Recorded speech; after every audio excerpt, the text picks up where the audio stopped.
The Indiana Fever just made a shocking announcement that nobody saw coming.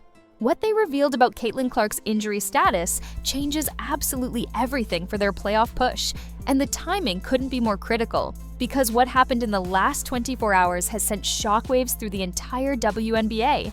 And if you're a Fever fan, you need to hear this right now. Welcome back to the channel where we bring you the most exclusive WNBA coverage. And if you want to stay ahead of every breaking story, hit that subscribe button, because what's about to unfold in Indianapolis will determine the entire season's fate. But here's what makes this situation even more intense. While everyone was focused on Caitlin's game-time decision status, something else was happening behind the scenes that the mainstream media completely missed. The Fever front office has been working overtime on a plan that could either save their season or destroy it completely. And Sophie Cunningham, she just revealed something that changes how we view this entire situation. The bombshell dropped when the Indiana Fever updated Caitlin Clark's injury status from out to game-time decision just hours before their crucial matchup. This wasn't just any ordinary update. ESPN had been projecting August 12th as her return date. But suddenly, out of nowhere, the Fever organization hinted she might play immediately. After missing 18 games this season with various injuries, Clark was potentially coming back way earlier than anyone predicted. The groin injury that sidelined her since July 15th was supposedly healing faster than expected. But that's when things got complicated. Sources inside the organization revealed that Stephanie White and the medical team had been having heated discussions about Clark's return timeline. The coach wanted to be extra cautious this time, especially after Clark's previous setbacks when she tried coming back too quickly from her left groin injury earlier in the season. Remember, this is her third soft tissue injury of 2025, and the pattern was becoming concerning. White specifically mentioned they didn't give Clark adequate practice time during her last return, which led to the current injury.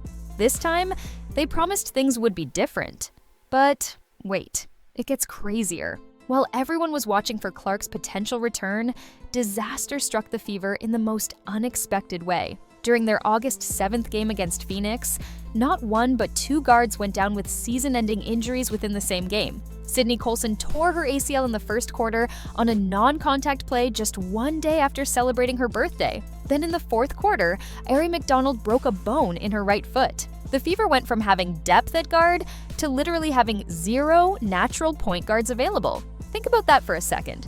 0 point guards on an active WNBA roster trying to make the playoffs. What nobody's talking about is how this injury crisis exposed a deeper problem within the Fever organization. They had already lost DeWanna Bonner earlier in the season after she requested her release, claiming the fit wasn't working. Now with Clark, Colson, and McDonald all out, the team was forced to play Bree Turner 11 minutes in their blowout loss to Phoenix. Turner hadn't seen meaningful minutes all season, but desperation called for desperate measures. The Fever scored just 11 points in the entire third quarter of that game, one of the worst offensive performances in franchise history. Here's where Sophie Cunningham enters the picture, and her story is absolutely wild. After being traded from Phoenix to Indiana in that massive 3-team deal, Cunningham was supposed to be a role player. Instead, she's become the unexpected hero of this Fever team. Against her former team in Phoenix, she led all Indiana scorers with 18 points despite taking a black eye and busted lip during the physical contest.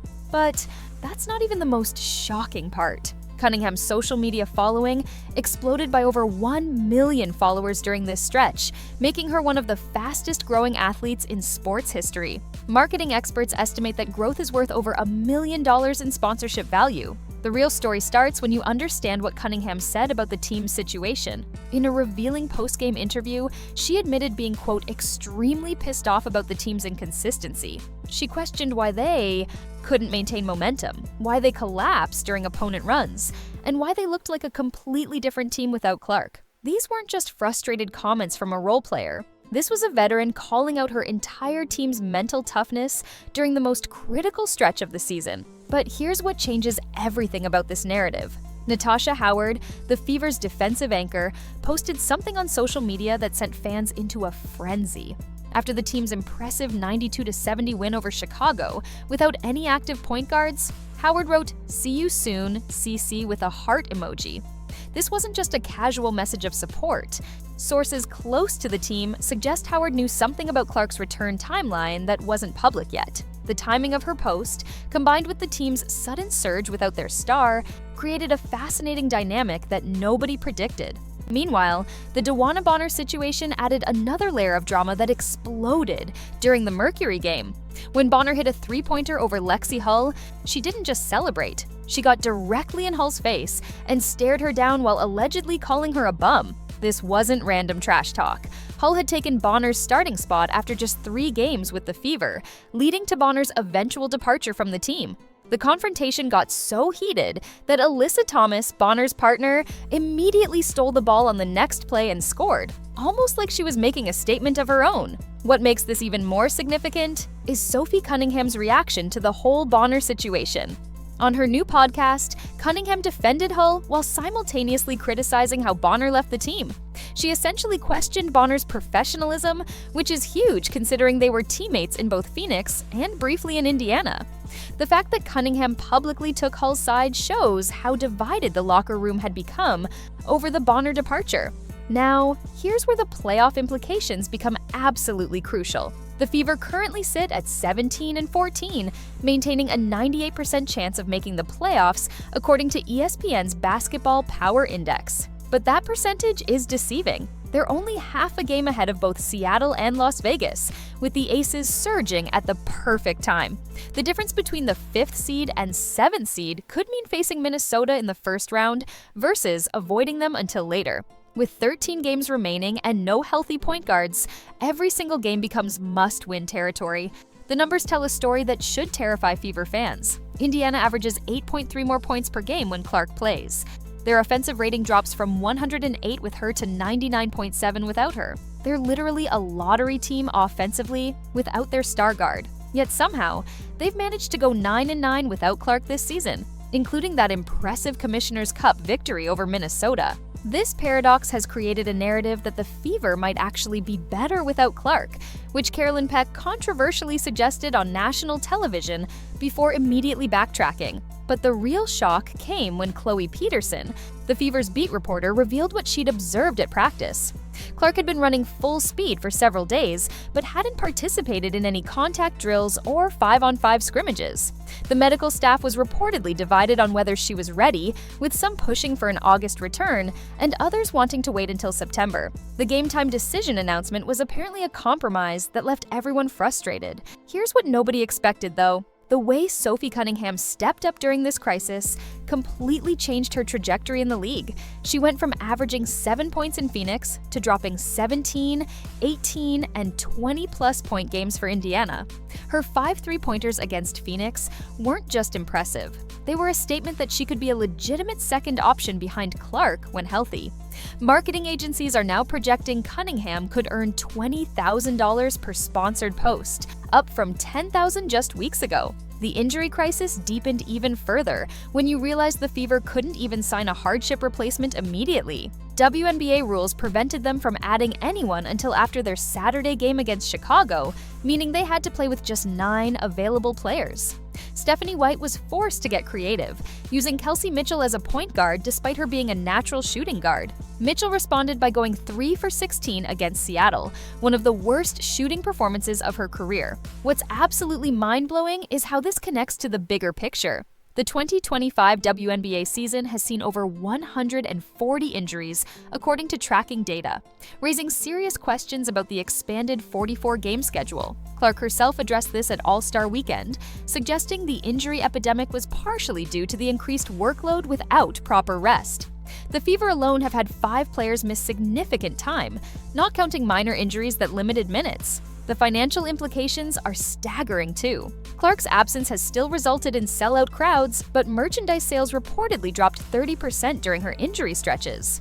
The Fever had invested heavily in this season, bringing in White as coach, adding veterans like Bonner initially, and banking on Clark taking the next step. Instead, they're fighting for playoff position with a roster held together by duct tape and Sophie Cunningham's unexpected emergence. But here's the twist that changes everything about Clark's potential return. Holly Rowe reported on ESPN that the team learned from Clark's previous rushed comeback.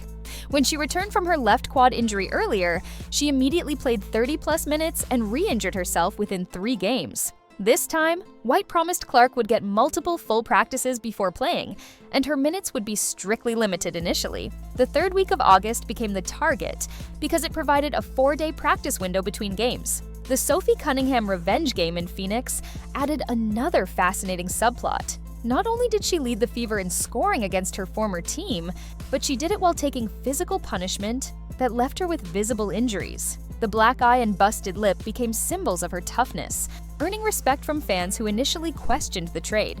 Her post-game comment about being way happier in Indiana than Phoenix sent a clear message about where her loyalties now lie.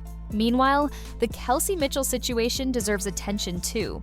As a 3-time All-Star averaging over 20 points per game, Mitchell was supposed to be Clark's co-star. Instead, she's been wildly inconsistent, scoring 23 one night, then 8 the next. Cunningham publicly defended Mitchell after her 3-for-16 disaster, but privately, sources say there's frustration about Mitchell's inability to adjust without Clark's playmaking. The upcoming schedule makes everything even more complicated. Indiana faces 3 games against the league-leading Minnesota Lynx, who've dominated them all season. They also haven't beaten the Los Angeles Sparks yet, and those 2 games could determine playoff seeding. The Fever need to win at least 7 of their remaining 13 games to secure a top 6 seed, which seems impossible without healthy guards. What nobody saw coming was Aaliyah Boston's complete disappearance during this stretch. The former #1 pick and Rookie of the Year was averaging a double-double before Clark's injury, but has since fallen off dramatically. She went scoreless against Phoenix, managing just 3 rebounds in a game where Indiana desperately needed inside presence. Some insiders suggest Boston struggles without Clark's ability to create easy opportunities, exposing limitations in her offensive game. The most shocking development happened when ESPN's injury report suddenly changed. After listing August 12th as Clark's return date for weeks, they removed any timeline entirely. This suggested either the injury was worse than initially reported, or the Fever were being deliberately vague to keep opponents guessing. The psychological warfare aspect can't be ignored, as teams prepare differently when Clark's playing versus when she's out. Here's where it gets really interesting. The Fever's improved defense without Clark has been the untold story. They're allowing 6 fewer points per game during her absence, primarily because they're playing at a slower pace. White's system emphasizes half-court defense, which works better when the team isn't pushing tempo for Clark's transition opportunities. This creates a philosophical dilemma about how to maximize the roster when Clark returns. Sophie Cunningham's emergence has created another problem nobody anticipated. Where does she fit when Clark comes back? She's been starting and playing 30-plus minutes, but Clark obviously reclaims her starting spot. Do you bench Hull completely? Reduce Mitchell's role? The chemistry Cunningham's built with the current lineup might get disrupted by Clark's return, potentially causing more problems than solutions initially. The financial pressure intensifies when you consider Clark's impact on the entire WNBA. Games featuring Clark average 40% higher viewership than those without her. The Fever's national television schedule was built around her availability, and networks aren't happy about broadcasting games missing the league's biggest draw. This puts enormous pressure on the medical staff to clear her, perhaps before she's truly ready. But wait, there's one more crucial detail that everyone missed. The Fever secretly signed Chloe Bibby to a 7-day contract as emergency depth, but she's primarily a forward who averaged just 6 points in limited minutes with Golden State. This desperation move showed how dire the guard situation had become. They're literally playing forwards at guard positions, which explains the offensive struggles. The real question becomes whether Clark should even return this season. With the Fever likely making the playoffs regardless, some argue they should shut her down and focus on 2026. But Clark herself reportedly wants to play, feeling responsible for the team's struggles and wanting to build chemistry for a playoff run. This tension between medical caution and competitive desire could define how the season ends. What happens next will shock everyone. Sources indicate Clark has been cleared for contact, but the team's being extra cautious about announcing it. They want opponents preparing for her absence while she secretly practices with full intensity.